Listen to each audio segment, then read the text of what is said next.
Bismillahirrahmanirrahim. Assalamu alaikum. Welcome to Pakistan Studies lecture number 1. I am your teacher Professor Asif Abbas. आज हम अपने पहले topic ideology of Pakistan and sir Syed Ahmad Khan के बारे में आज हम बात करेंगे।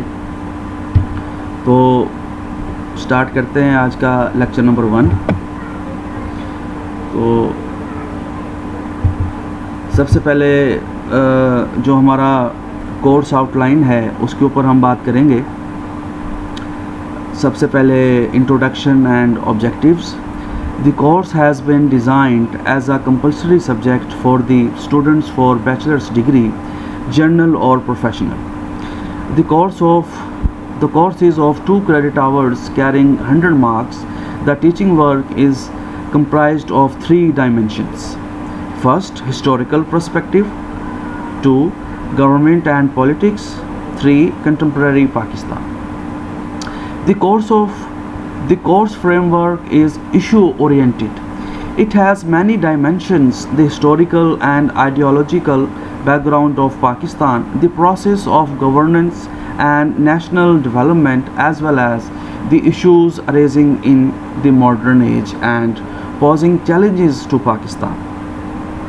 The course has been designed with a vision that Pakistan studies open a new window to future.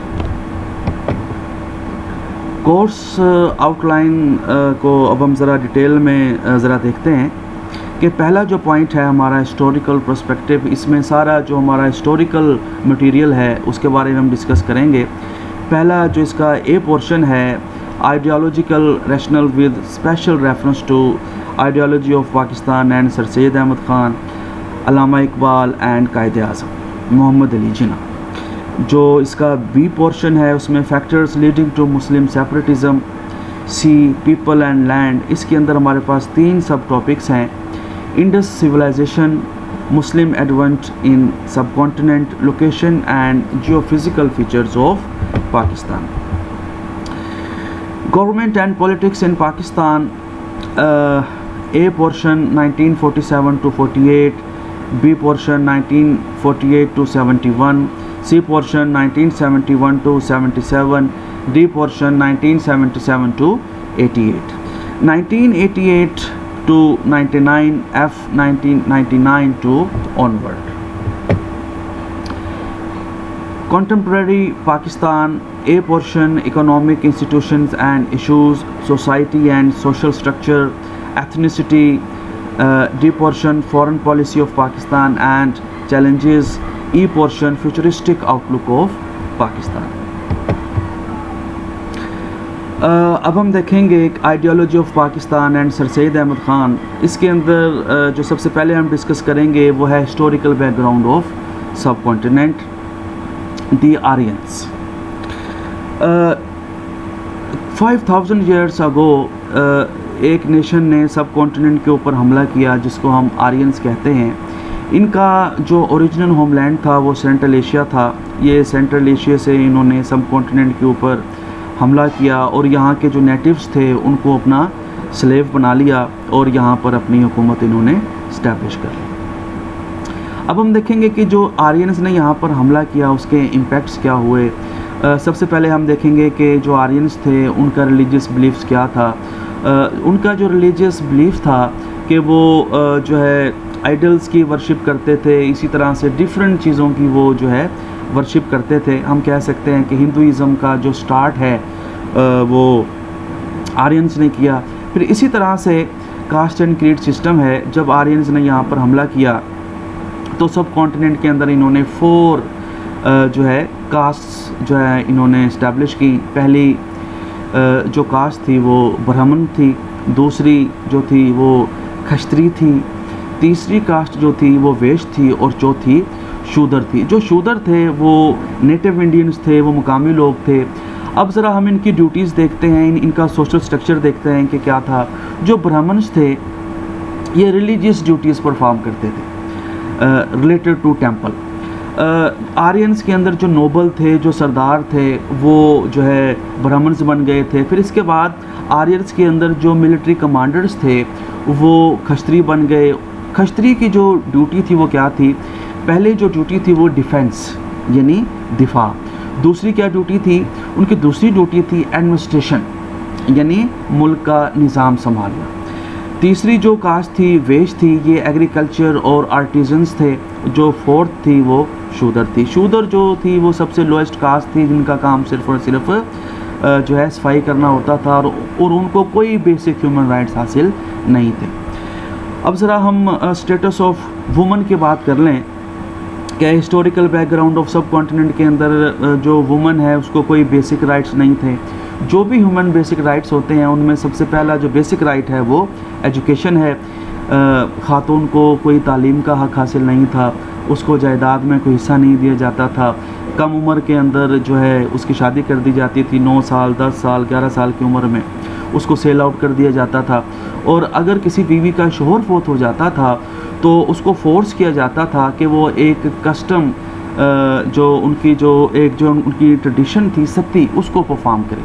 अब ये सती की रस्म क्या थी कि अगर किसी का शोहर फोत हो गया है तो वो ज़िंदा उसको अपने शोहर के साथ जो है ज़िंदा जलने को कहा जाता था। लेकिन अगर कोई औरत रिफ्यूज़ कर देती थी तो उसको बेवा बनकर रहना पड़ता था और उसकी बेवगी के अंदर उसको मनहूस समझा जाता था। उससे कोई बात नहीं करता था। अपने किसी खुशी के किसी इवेंट में उसको शामिल नहीं किया जाता था। यानी हम कह सकते हैं उसका पूरी तरह से सोशल बाइकाट कर दिया जाता था। हिस्टोरिकली जो अरब्स हैं और जो सब कॉन्टिनेंट था, इसके हिस्टोरिकली आपस में ट्रेड रिलेशंस थे। तो अरब से जो ट्रेडर्स थे वो सब कॉन्टिनेंट के अंदर आते थे। तो इसी तरह से एक बार क्या हुआ कि सब कॉन्टिनेंट के अंदर जो अरब्स थे उन्होंने अब कुछ शिप्स जो हैं वो अरब की तरफ जो है भेजे। उसके अंदर जो है प्रीशियस गिफ्ट्स भी थे, उसमें ख़वातीन भी थी, बच्चे भी थे। लेकिन जब वो शिप्स देबल पोर्ट के पास पहुंची तो उसको पायरेट्स ने, जो बहरी डाकू होते हैं, उन्होंने उसके ऊपर हमला किया और जो ख़वातीन थी उसको उन्होंने कैदी बना लिया और जो प्रीशियस गिफ्ट्स थे उनको लूट लिया गया। उस वक्त जो बगदाद था उसके जो गवर्नर थे वो हजाज बिन यूसुफ थे। तो जब हजाज बिन यूसुफ को पता चला तो ही writes a letter to Raja Dahir कि जो भी कैदी हैं उनको फ्री किया जाए। But Raja Dahir replies to Hajjaj bin Yusuf that pirates were not under their control. इस जवाब के ऊपर हजाज बिन यूसुफ ने अपने एक कमांडर, बास हिस्ट्री की बुक्स के अंदर आता है कि वो उनके नेफ्यू थे, बाज़ में आता है कि सन इन लॉ थे। इनका नाम मोहम्मद बिन कासिम था। इनकी एज के बारे में भी हमें डिफरेंट इन्फॉर्मेशन मिलती है। बाज़ हिस्ट्री की बुक्स में उनकी उम्र 14 ईयर्स, बाज़ में 15, 16 और 17 ईयर्स की हमें एज मिलती है। वो जब देबल के ऊपर हमलावर हुए तो उनके पास उस वक्त की एक तोप थी जिसको मंजनीक कहते हैं। ये क्या करती थी कि जो बड़े बड़े हैवी स्टोन होते थे उसको फोर्ट के ऊपर थ्रो करते थे।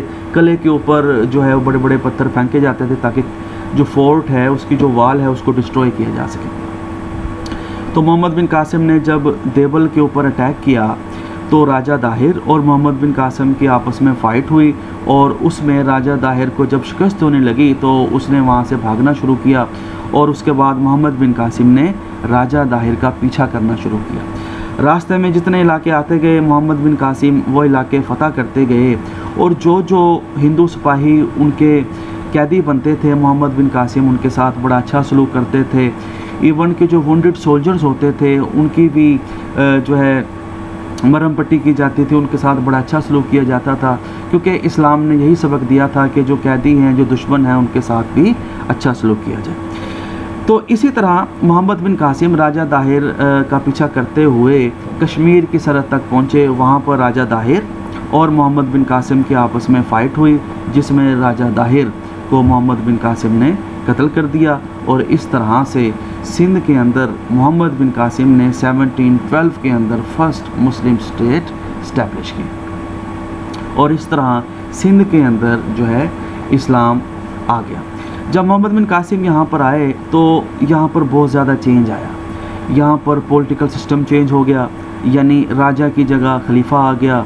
यहाँ पर जो है लैंग्वेज चेंज हुई, एक न्यू लैंग्वेज इंट्रोड्यूस हुई। संस्कृत के हिंदी के साथ साथ जो है अरबिक लैंग्वेज आई, अरबिक कल्चर आया, Arabic political system, Arabic economic system, यानी इस्लामिक सिस्टम यहाँ पर इंट्रोड्यूस हुआ। फिर इसी के साथ साथ जो डिफरेंट जो सूफीज़ थे या जो औलिया इस्लाम थे वो हिंदुस्तान में आए और उन्होंने लोगों को इस्लाम का पैगाम दिया, और इस तरह से कल्चरल इन्फ्लुएंस हुआ। और यहाँ पर जो है अरब्स और जो है इंडियंस, इनके कल्चर को जो है यहाँ पर देखा गया। फिर इसी तरह से ideological rational with special reference to ideology. सबसे पहले हम समझेंगे कि आइडियोलॉजी क्या होती है। देखिए, जब भी कोई भी इंसान कोई काम करता है तो जो चीज़ उसके दिमाग में सबसे पहले आती है वो है आइडिया। फिर आइडिया जो होता है वो पॉलिश होता है, आइडिया से फिर कोई प्लानिंग होती है, उससे एम्स एंड ऑब्जेक्टिव सेट किए जाते हैं, उसको हम आइडियोलॉजी कहते हैं।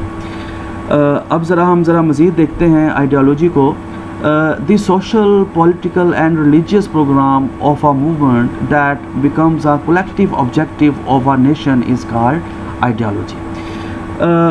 यानी जब भी किसी भी कौम का कोई भी सियासी, मजहबी कोई भी जो प्रोग्राम है वो उनका मुश्तरका मकसद बन जाए तो हम उसको आइडियोलॉजी कहते हैं। फिर इसके बाद टू नेशन थ्योरी है, दो कौमी नज़रिया।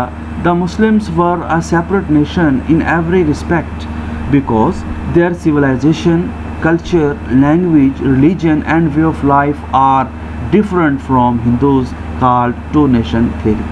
यानी दो कौमी नज़रिया से मुराद यह है कि हिंदू और मुसलमान दो अलग कौमें हैं, उनकी तहज़ीब, सकाफ़त, ज़ुबान, हर एक चीज़ दूसरे से मुख्तलिफ है। इस फ़र्क को, इस डिफरेंस को हम टू नेशन थ्योरी कहते हैं। फिर आइडियोलॉजी ऑफ पाकिस्तान है। Pakistan is an ideological state and its ideology is based on Islam that guides the Muslims in all fields of life. Ideology of Pakistan and ideology of Islam have same meaning. Actually, ideology of Pakistan is the practical shape of the teaching of Islam.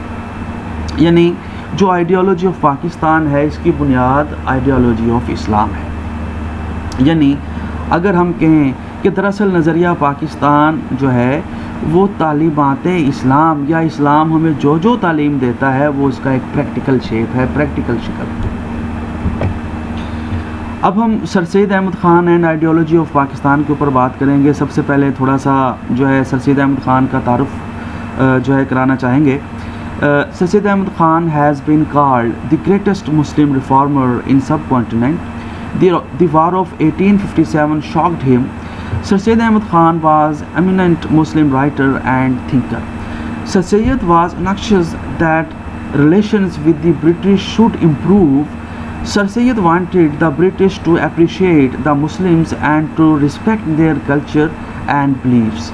Muslims were depressed and Sir Syed was eager to give them a sense of hope and purpose.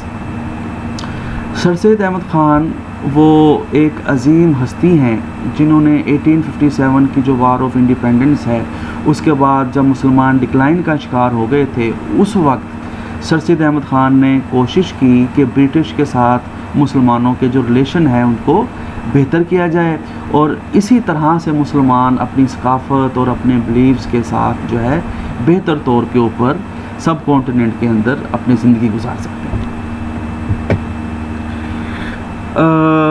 Biography of Sir Syed Ahmad Khan. Sir Syed Ahmad Khan was born in Delhi in 1817 to a family that had always served the Mughal emperors. His first job was with the East India Company. Sir Syed had served as a judge and helped save some European lives in Bijnor during the War of 1857. The Independence War of 1857 was one of the turning points of Sir Syed's life. His earnest desire was the Muslims should regain their lost glory and live in the subcontinent with great dignity.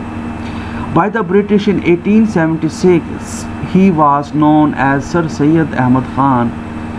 He died in 1898. Sir Syed Ahmad Khan वो शख्सियत थे जो 1817 दिल्ली में पैदा हुए। इनके जो fathers थे, जो इनके आबा अजदाद थे, वो मुग़ल कोर्ट के अंदर जो है जॉब करते रहे हैं। सर सैयद अहमद ख़ान ने ईस्ट इंडिया कंपनी से अपनी जॉब का आगाज़ किया, लेकिन जब 1857 की वार हुई तो उसमें उन्होंने बिजनौर एक सिटी है, वहाँ पर बहुत सारे जो अंग्रेज़ थे उनकी जानें बचाईं और बहुत सारी इनकी खिदमात हैं। मैं ये समझता हूँ जो इनकी पॉलिटिकल और एजुकेशनल सर्विसेज हैं वो कभी भी जो है मुसलमान उसको डिनाई नहीं कर सकते। और इस तरह से 1876 में ब्रिटिश ने सर सैयद को सर का खिताब दिया और फिर 1898 में सर सैयद अहमद ख़ान का इंतकाल हुआ। Sir Syed Ahmad Khan and ideology of Pakistan. First point is pioneer of two nation theory in India. Sir Syed Ahmad Khan was the pioneer of two-nation theory in the subcontinent. He used the word two-nation theory due to Urdu-Hindi controversy in Banaras in 1867. So he declared the Muslims are separate nation. जो ये Urdu Hindi controversy है, ये दरअसल India का एक शहर था बनारस। वहाँ के हिंदुओं ने उर्दू के ख़िलाफ़ मूवमेंट चलाई कि उर्दू को ख़त्म करके संस्कृत को ऑफिशियल लैंग्वेज का स्टेटस दिया जाए। सर सैयद अहमद ख़ान पहले जो है हिंदुओं को अच्छा समझते थे, लेकिन जब उन्होंने 1867 के अंदर उर्दू के ख़िलाफ़ हिंदुओं की दुश्मनी देखी तो उन्होंने कहा कि हिंदू कौम को मुसलमान कौम की ज़ुबान से नफ़रत है, तो जिस कौम को दूसरी कौम की ज़ुबान से नफ़रत हो वो कभी भी साथ नहीं रह सकते। क्योंकि अगर मुसलमानों की ज़ुबान को, लैंग्वेज को ख़त्म कर दिया जाएगा तो इसका मतलब ये है कि उनकी हिस्ट्री ख़त्म हो जाएगी, उनका जो है कल्चर ख़त्म हो जाएगा, क्योंकि जो लैंग्वेज है वो किसी भी कल्चर की बेस होती है। Concept of Muslims as a nation. In the subcontinent, the concept of Muslims as a nation developed before the creation of Pakistan. Pakistan is a product of this concept of nationhood. जो पाकिस्तान का क़याम है वो दरअसल इसी जो है दो कौमी नज़रिए की बुनियाद के ऊपर कायम हुआ है। Father of Pakistan movement.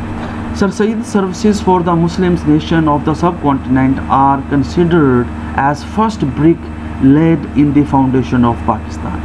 So he can be regarded as the father of Pakistan movement. Maulvi Abdul Haq appreciated the role played by Sir Syed Ahmad Khan and said the first stone of the foundation of Pakistan was laid down by this old man. यानी sir Syed Ahmad Khan को तहरीक पाकिस्तान का जो है father consider किया जाता है, और जो उर्दू लैंग्वेज के एक बहुत बड़े जो फ़िलासफ़र थे मौलवी अब्दुल हक, उन्होंने जो है इसी बारे में फरमाया है कि जो पहली पाकिस्तान की बुनियाद में जो पत्थर था या जो ईंट थी वो सर सैयद अहमद ख़ान ने रखी। Sir Syed Ahmad Khan and his political services. Sir Syed took many steps to regain the lost status of the Muslims. Rasala Asbab Bagawat-e-Hind, Loyal Muhammadans of India and Tabianul Kalam were the writings of Sir Syed, in which he tried to construct a bridge between the Britishers and the Muslims. After the war of 1857, Sir Syed tried to make a good relationship between the British and the Muslims of subcontinent. In this regard, he writes many books like Risala Asbab Bagawat-e-Hind and others. इनका जो बुनियादी मकसद था वो ये था, अंग्रेज़ों को जो है बावर कराना था कि जो 1857 की वार है उसके अंदर खुद ब्रिटिश का भी रोल था, और उसकी जो काजीज़ हैं उसमें जो ब्रिटिश का जो बिहेवियर था वो भी उसके अंदर एक की रोल प्ले कर रहा था। Sir Syed wanted to keep the Muslims away from politics, therefore he kept the Muslims away from Indian National Congress established by an English A.O. Hume in 1885. Sir Syed Ahmad Khan ने जब एक अंग्रेज़ A.O. ह्यूम ने एक political party बनाई Indian National Congress, तो Sir Syed ने मुसलमानों को एडवाइस किया कि अभी वो पॉलिटिक्स में जो है इन्वॉल्व ना हो जब तक अपने आप को वो स्टैब्लिश ना कर ले। एजुकेशनल सर्विसेज, मेरे नज़दीक सर सैयद की जो सबसे अहम और जो कंक्रीट काम है वो उनकी एजुकेशनल सर्विसेज हैं। Education was the top most priority of Sir Syed Ahmad Khan. He was one of the opinion that honor of the nation could be achieved only by education. Sir Syed established many educational institutions. Sir Syed established a scientific society in Ghazipur in 1863 for the translation of the books written in Western language in Urdu. जो ये scientific society थी ये basically एक translation society थी कि Europe के अंदर जो डिफरेंट जो मॉडर्न साइंटिफिक जो नॉलेज है, physics, chemistry, biology, medicine sciences, mathematics, जो लोग इंग्लिश लैंग्वेज को नहीं जानते उनको इंग्लिश, फ्रेंच, जर्मन जो भी लैंग्वेजेस थी यूरोपियंस की जो उसमें नॉलेज था उसको उर्दू में ट्रांसलेट करना था। इसी के साथ साथ उन्होंने अहमदाबाद के अंदर, गाज़ीपुर के अंदर भी जो है स्कूल्स बनाए, लेकिन the MAO school Aligarh establishment in 1875 was later on upgraded to a college. This institution become Muslim university Aligarh in 1920। ये जो MAO स्कूल है इसको हम अलीगढ़ मूवमेंट भी कहते हैं। तो अलीगढ़ मूवमेंट क्या है? ये मुसलमानों को एजुकेट करने के लिए एक बहुत बड़ी मूवमेंट थी। जो अलीगढ़ मुस्लिम यूनिवर्सिटी थी इसके जो ग्रेजुएट्स थे इन्होंने पाकिस्तान मूवमेंट के लिए बहुत बड़ा रोल प्ले किया। आज हम कह सकते हैं कि जो क्रिएशन ऑफ पाकिस्तान है इसके अंदर जो मुस्लिम यूनिवर्सिटी के जो स्टूडेंट्स थे और जो ग्रेजुएट्स थे उनका एक बहुत बड़ा रोल है। इसी तरह से ये जो स्टूडेंट्स थे ये पूरे हिंदुस्तान में फैल गए। इन्होंने two nation theory, ideology of Pakistan जो है पूरे हिंदुस्तान के मुसलमानों के अंदर जो है फैलाने का इन्होंने बहुत बड़ा रोल प्ले किया। यानी हम कह सकते हैं कि जो क्रिएशन ऑफ पाकिस्तान है इसके अंदर सर सैयद अहमद खान की जो एजुकेशनल सर्विसेज हैं इसका एक बहुत बड़ा रोल है। तो अगर हम आज के लेक्चर रिव्यू की बात करें तो हम देखते हैं कि आज हमने जो हमारी कोर्स की आउटलाइन है वो हमने डिस्कस की। फिर इसी तरह से हमने जो सब कॉन्टिनेंट का जो हिस्टोरिकल बैकग्राउंड है वो हमने डिस्कस किया और इसी तरह से हमने ideology of Pakistan, two nation theory के बारे हमने बात की। फिर इसी तरह से हमने father of two nation theory Sir Syed Ahmad Khan की जो सर्विसेज थी उनका जो रोल था वो हमने डिस्कस किया। तो ये हमारा आज का टॉपिक था। तो उम्मीद है कि इसमें आपने जो है समझने की कोशिश की होगी। तो इंशाल्लाह ताला फिर नेक्स्ट लेक्चर के साथ जो है आपकी खिदमत में हाजिर होंगे। तब तक अपने टीचर आसिफ अब्बास को इजाज़त दीजिए। Thank you very much. अल्लाह हाफ़िज़।